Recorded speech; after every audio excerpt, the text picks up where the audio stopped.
your penis is in someone's mouth. What is that? I see y'all. All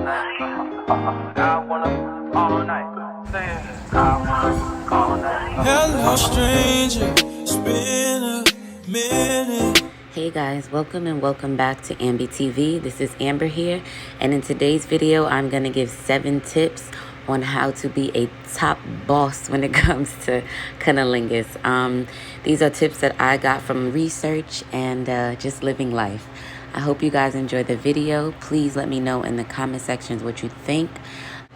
Grab a snack, roll a blunt, have a drink, just vibe out and enjoy. See you at the end of the video. Women scientifically or on record, I could just say, or just as of average, are they take longer to climax. They take longer to even just relax, even get to that point. They might even take longer to allow you to do anything because of like how caught up in their head they are. So with that being said, the first step is to be patient. The second tip is to use your hands. It's so funny because a lot of the tips that they give for guys, they give for women when they give in head, they give for girls as well. A lot of the tips that they give for women when they are performing fellatio, or for people performing fellatio, they also give the same tips when performing cunnilingus, and or eating a woman out. So yeah, use your hands. The what it said, it was like using your mouth, or your mouth could get tired really, really fast. So using your hand doubles and or triples intensity, sensation, and your endurance. Basically, like you could do it longer, which can compensate for the longer that it might take for a woman to climax. The third one is to ask what she wants. So for the women, I think that this is where like knowing what you like is really, really important. Whether that be through masturbation, through experience, just through being present, having your eyes open, looking at the person, and or like being present, not just feeling like, oh my God, or bashful or whatever it is, like just literally enjoying it and being present and taking inventory of if you like what you're doing. You know what I'm saying? If you like what is being done. It's very important to not just go along with it, or not just say like fake any enjoyment. Like I think that I'm trying to word this correctly, but I think that, yeah, I'm going to go ahead and say it. I think that faking enjoyment is worse than actually um, not saying anything. I think that it's better to not say anything than to fake enjoyment. What's up? Because if you fake enjoyment, you are now like giving the person false direction. So like if you like, oh yes, yes, yes, and they doing something that your body and you are not feeling yes, yes, yes, then in the back of their mind, because we run on memory, in the back of their mind, they're gonna be like, oh yes, she love when I do it like that. And you could hate that shit. So be sure that you speak up when you like something. You gently speak up when you don't like something, and or aggressively, depending on what it is. And you just communicate your likes, take inventory of your body, be aware of the things that you like, get comfortable with yourself, get comfortable with feeling yourself, get to that zone. So maybe if you have a problem getting to that place with other people, get comfortable doing it yourself. Also learn what it takes to get you there, so then you could actually probably tell somebody how to get you there. I'm just saying. So the next one is to not only focus on the clitoris. And I mean, I don't know, some people, I would say some men um don't focus on it at all. But whatever that one thing is that you think that that's the thing, don't just focus on that. like explore her entire body. I watched this documentary about love and relationships, and basically it was explaining, like in one of the segments it was just saying, like, everybody is so caught up on like the clip that they could see, and that is like a much larger membrane than we think it is, and you have access to it. So just get to learn your partner, and let your partner should get to learn themselves for sure, but like there's other parts. I'm just gonna say that. Everybody's different. Some people like a little bit of pain in their pleasure, and some people like soft touches, rough touches, whatever it is. Just make sure that you are in constant communication and paying attention to your partner so that you can deliver what it is that they would like, as opposed to what you saw on a porno, or what you did to your last mate, or what you know of as an area that they should like stimulation from. Learning each other will overall give a better experience with you and your sexual partner or husband. I 100%, I think that that's like number one. I think that going into, I don't care how sexually experienced any person is, it does not matter. Going into any situation, you need to go with the humbleness of, I don't know everything about the situation. There are ways to like get to know people, and yes, you can know what turns them on, and that's great and groovy, but sex to me is something that develops as we develop as people and individuals. So I think that at all times you should be okay with at least being attentive. Maybe if you're not comfortable to outright acts, you should 100% be willing to be attentive to your partner's body and like the way they're moving, what's going on, that if they're enjoying it, if they hating it, if they're uncomfortable, like you need to be attentive to that. We're already at number 5, y'all. It is be enthusiastic. They went into a long point of explaining how okay, so they say most people are uncomfortable receiving oral sex, but they kind of like put a highlight on women specifically. And they just bring up this whole point of like women not being pushed to explore their pleasures. So them not being pushed to like seek things that are just about pleasure for them. Like they have to have some type of deeper root or deeper meaning tied to it, because otherwise they're a whore. So being with that in their mind is kind of hard to kind of like just lay back and receive. I will also go so far as to say that despite what we look at or how we view sex or how we look at it, receiving oral sex is a position of vulnerability. And for the men who don't think so, who are many men that feel like, no, it's not, I'm the man, your penis is in someone's mouth. Penis is in someone's mouth. I think at that point you have some type of vulnerability to that person. So I think that being comfortable, which would require being open and honest and present, and maybe if it causes for it, vocal, or just expressive in whatever ways that you feel comfortable or that gets through to your partner about what's going on, about how you feel about it, about just everything in general, so that when you get to that point, you're comfortable with that person and you're not trying to like forge comfortability because you're so enthused about the sex. Like, get enthused about being comfortable, and then everything else as far as the sex will work itself out, because nobody knows automatically what it takes to please somebody. Nobody knows. I mean, you could have a idea, you could be even great at it, because I heard this thing that said that sex is a skill set.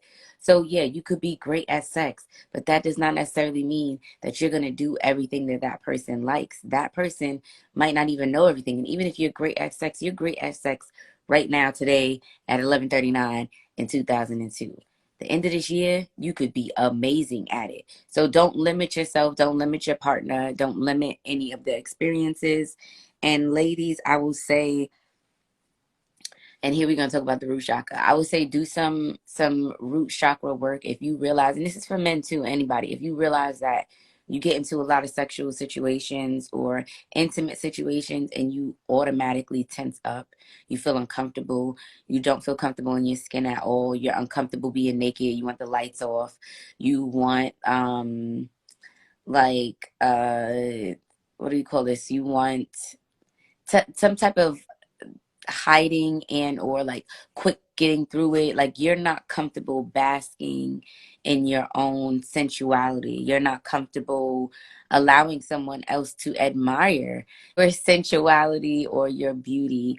I think that you for sure need, I mean, we could all use root chakra work because it could be far too open or far too closed. So it's important to make sure that your chakras are balanced. So it's always important to take inventory of yourself and what's going on with you, but a clear um, effect of an imbalanced root chakra is a lack of security, a safety, and that has a lot to do with your comfortability when you are being intimate or in any type of vulnerable situations. So it's very important to like balance that thing out. Um, hey girl, ways to balance ways to balance out your root chakra. Um, uh, it's encouraged or influenced by the color red. Going outside in nature, I would say even like walking around with your shoes off and like grass, doing outdoorsy things, getting some sun and or air. I would say take off all your clothes, and this is gonna sound crazy. I mean, it shouldn't sound crazy because it's not, but take off all your clothes and stare at your body and like say 5 things you admire and admit to things that you don't like and just say I accept it. You know what I'm saying? Like get comfortable with yourself. Um uh be more present with your so the root chakra is basically your hip down, so everything with that area you could do exercises that activate those areas. Like I said before, wearing red, I know, like if you into semi-precious stones, jasper, ruby, any red stone and or semi-precious stone will help you out. There's a million things that you could do, but I will also, I don't know, I've been very, very intrigued lately of how our relationships and sexual experiences and just our hangups or the things that we find taboo, how much they're rooted in our experiences and things that we've been through and or like traumas that we have, that like maybe one day something random happened that wasn't even maybe that big of a deal, but it caused trauma in us, and now like we look at every situation that's anything close to it so like crazy that we just can't, like, even I would say, I think I could go ahead and say that I think that females specifically in America, and I'm gonna, if I have to make that circle smaller since I'm generalizing, I'll say a good remnant of uh African American women in America, but just women in general in America, I could say, have sex trauma because they're constantly called whores for anything that they do. So it's like every time that a woman goes to lay down, she has to think about like what someone is going to say about her, what someone is going to think, who's going to know about this, is this going to get back, are you going to, what are you going to do, what are you going to say? Like we constantly have that because even when I mean, we've all seen it, married men have been like called out for sleeping with girl, like look at Tristan Thompson now, and I'm not saying that he is not looked at in some kind of way, but people will still be with him. Somebody will still, clearly, these women know that he has somebody and they still being with him and having babies for him. So, like, at the end of the day, I feel like, excuse me, a man, not that he shouldn't be, and this is why I'm choosing my words wisely, because he should be, like, but it's almost like in our society, a man can't be embarrassed about any sexual behaviors. So, I feel like that trauma or that like idea of like as a woman I can't be as free as I want to, it's hanging over our heads. So yeah, I think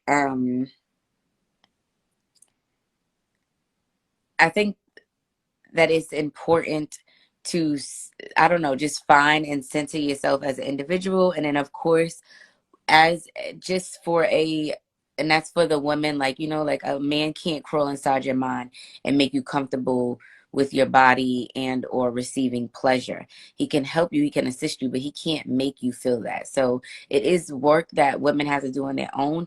But I would say for encouragement, if you do have a partner, I would say that being enthusiastic, which was our number 5 tidbit, being enthusiastic does allow your partner, does allow your partner to relax, be present, be comfortable, feel more at ease with receiving pleasure.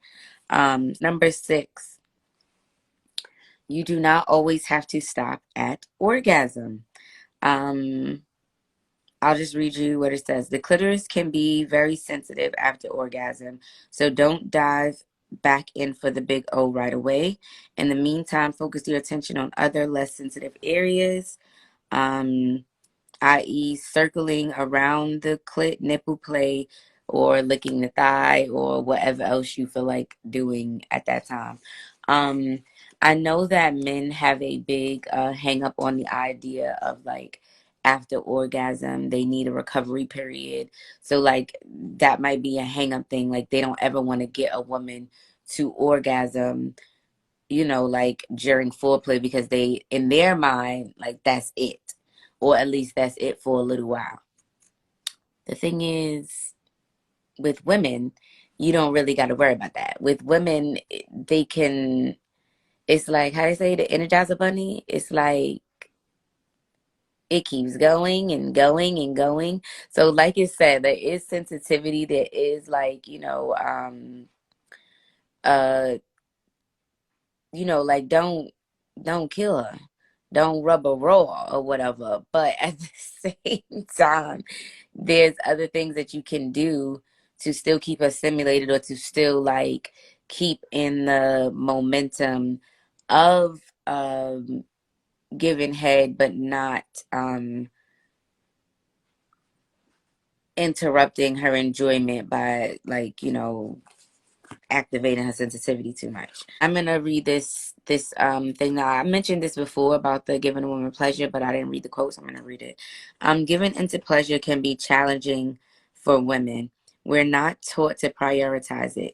Getting her to open up and hold still might take some gentle manual bondage. Am I gonna do a story time? Fuck it, I'll do a story time. I remember I had this boyfriend that I would say that, I mean, I've mentioned him before, but I would say that we had a very, very healthy relationship all the way around. I think that sexually we were very open and honest with each other, but not only open and honest, we were almost like friends exploring. I mean, it's a weird to say friends because we were 100% attracted to each other and we were in a romantic relationship. But I say friends to say that we almost didn't take it too, we respected each other greatly, but we also didn't take it too seriously, that it was like, you did that wrong or you didn't get that right, or you know what I mean? It was not in those means. And I remember him wanting to explore my threshold for pleasure. And like, I can say that as a woman, I think that every female should do that. I think that every female should have an experience where um, she sees what she can go, what the outer limits are. More than the outer limits thing or whatever, I just think that y'all should be comfortable with each other. You should be comfortable because, like I said, being vulnerable, like receiving pleasure. Sorry, y'all. receiving pleasure um is it's a state of vulnerability. It's a place that you allow yourself to, you have to first of all relax. You know what I mean? Like you have to get to the point of relaxation that you can even experience the pleasure, but you also have to in a way give your senses and or your body over to that person. You know what I mean? Because they are escorting your body to pleasure and you have to allow them to. So I think that really enjoying sex, and I mean, maybe I'm a prude because, you know, I don't know a lot of whatever, but really enjoying sex has a lot to do with your comfortability with a person. Um, and how, and your comfortability with yourself. I think they're both hand in hand. I'd have to give that maybe like a 60-40 type of thing, but maybe even it could probably just be 50-50, but um you can't have one without the other and have like the optimal like situation or pleasure, in my opinion, because what is that? I don't know what that is. I wouldn't have the foggiest idea. um so the last the last the last tidbit is how they list it is, how about some humming? Uh, and it says humming essentially produces vibrations that will resonate in your partner's genitals. I went ahead and put on the side like a side note of like noise in general. How do you say it? Let me hear you make some noise. And I think that that kind of also leans to like being enthusiastic about it, because I feel like for me, right, when there's a difference between somebody eating a meal that you gave them and them like eating it and eating all of the food, right? So we're gonna go through the levels. They eat it, they eat all the food, and you know, like that's that. Um then they have, then you could have someone who eats the food, and while they're eating it, I'm sorry, eats all their food, and after they're like, that was delicious. Thank you. Then you have somebody that they're eating their food and they like, mmm, what did you put in this? What did you use? Oh. Uh-huh.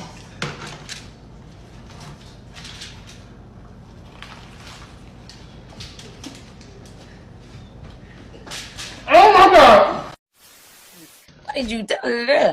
I'm not saying that you're not gonna have gratitude for all three partakers. I'm just saying that you will feel more into it from the person who is more into it. At the end of the day, if, like I said, just imagine cooking for somebody and giving them some food. The difference between them eating all of the food and saying thank you for that meal, or eating all the food and while they're eating it, they're like, what is that? I see, I heard Jesus did. Like, you know what I mean? Like, whatever it is that they compliment you on or say, like, we want to hear it. You know what I'm saying? And I'll speak for me. How to say, put your hands in the air, represent you. I would say like I went to the girl meeting and this is what they said. They said make some noise. Just like y'all like noise, we like noise. Everybody likes enthusiasm. Everybody likes a willing participant and a joyous I don't know, gift giver. You know what I mean? Don't nobody want you giving the gift begrudgingly. Keep that. So so yeah. Those are the 7 things. Be patient, use your hands, ask what she wants. Um, whatever it is, and do the shit. Um, don't forget that the vagina has more than one part, it has a lot of parts with a lot of sensitivity. Um, uh, Be enthusiastic. It will help your partner to relax. Um, and for men, even if you're just trying, I mean, I don't know, I guess, but whatever your goal is, your end goal, um, you might be more sure to get there if you, oh, excuse me, if you, oh, excuse me, if you are happy along the way. And even if you don't get there, it makes for a better ride for everyone involved. Um, you do not, the next number 6 was you do not always have to stop at orgasm. Again, we know, and if you don't know, let me be the first to tell you, women have the ability to have multiple orgasms, um, and still carry on. The levels of I believe it's dopamine, that, I hope that's right. I think that it's not dopamine. Wow, I can't believe I just said that. What is it?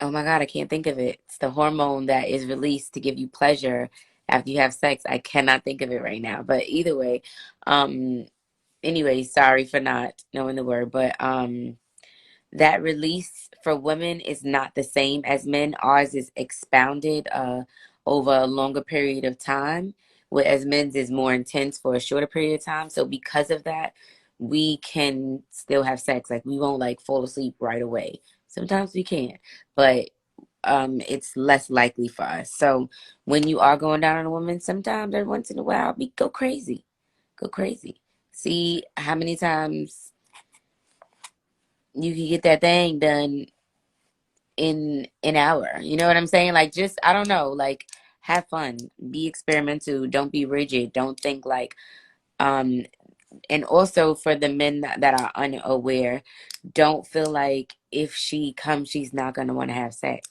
In fact, a woman is more turned on after that. So, think about it. Um Remember also please for my ladies that it is very very hard to for women to relax, and that has a lot to do with probably why it takes them so long to climax. So, along with the number one of being patient, just remember that it's a process for women. You know what I mean? Like it's a full on process, the process of relaxing, then relaxing and trusting you, and relaxing and trusting themselves. And then the last one is I'm gonna call it make some noise. They say how about some humming? You can turn yourself into a human vibrator. She would throw out her rose. She would throw out her rose. Say bye bye rose, bye bye rose, or her whatever. I saw some toy that it was a gun, and like I don't know. But if this is where, I mean, it's all good to have toys, and like I support masturbation if that's how you have to say that. Like, I think it is something that we, as women and men, healthy people in general, should do. However, I think that it is not okay to masturbate after having sex because you can't climax and your partner is a willing like you know what I mean. I feel like learn your body so you can speak to your partner and y'all can do this together. It's better than masturbating alone, and it's better than having to masturbate after, like, go in another room and masturbate. That's crazy to me. So yeah, thank y'all for watching. Thank you for watching this Cunnilingus episode.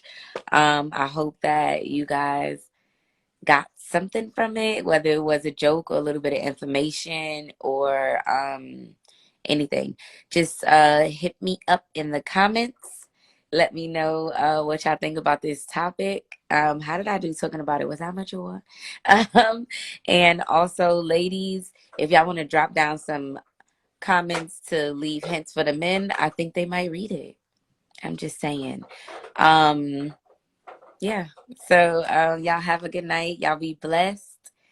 Mwah. Love y'all. Thank y'all for watching. all night. Say it, all night. Hello, stranger. It's been a minute.